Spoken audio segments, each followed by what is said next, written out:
Ricardo, ¿cuál es la relación que hay entre el gasto público y el crecimiento económico en Honduras? Bueno, generalmente uno de los componentes principales para el crecimiento económico es el gasto público, pero evidentemente este va a ser un mecanismo en la medida de que sea bien utilizado y que se destine, por ejemplo, para la inversión pública y para el gasto social, especialmente en educación y salud.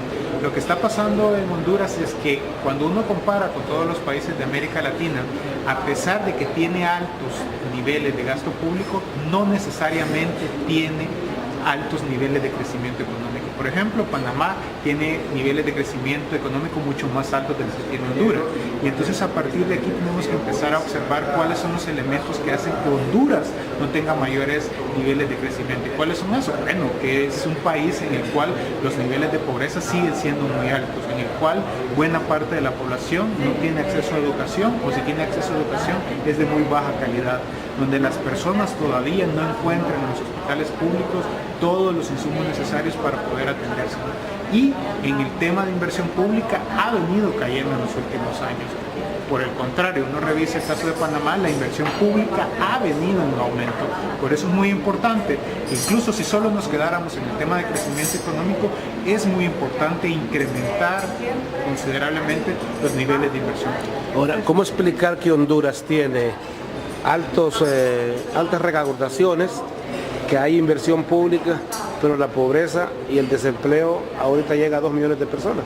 Bueno, por un lado lo que hay que tomar en cuenta es que en el caso de Honduras los desafíos son muy grandes. Estamos hablando que casi 68 de cada 100 hondureños viven en situación de pobreza. Por eso es muy importante que la estrategia fiscal que se diseñe sea para atacar las causas estructurales de esos problemas. ¿Como cuáles? Como el tema de educación y salud. Sin embargo, cuando uno revisa en el presupuesto, lo que se encuentra es que en términos reales estos presupuestos no han ido incrementando. Lo mismo sucede con el tema de la inversión pública, porque la inversión pública te puede permitir la generación de empleo, especialmente de empleo informal. ¿Qué es lo que ha pasado en Honduras?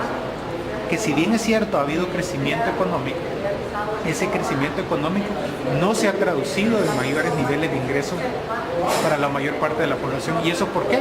Porque Honduras es uno de los países más desiguales del mundo.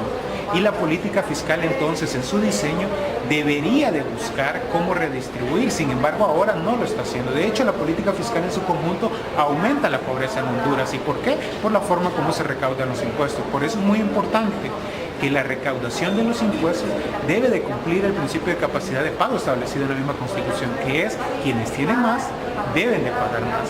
Pero adicionalmente, el gasto público realmente debe de ser más transparente, con mayor calidad, con mayor eficiencia y mayor efectividad, porque hasta ahora no se tienen mediciones de eficiencia y efectividad que indiquen que realmente los recursos que se están utilizando para ciertas instituciones realmente están dando los resultados.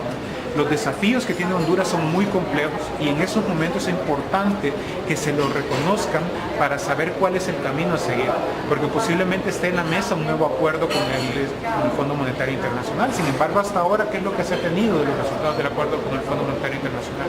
Que si bien es cierto, se ha logrado reducir el déficit fiscal, esto no se ha traducido en una mejora de las condiciones de vida de las personas.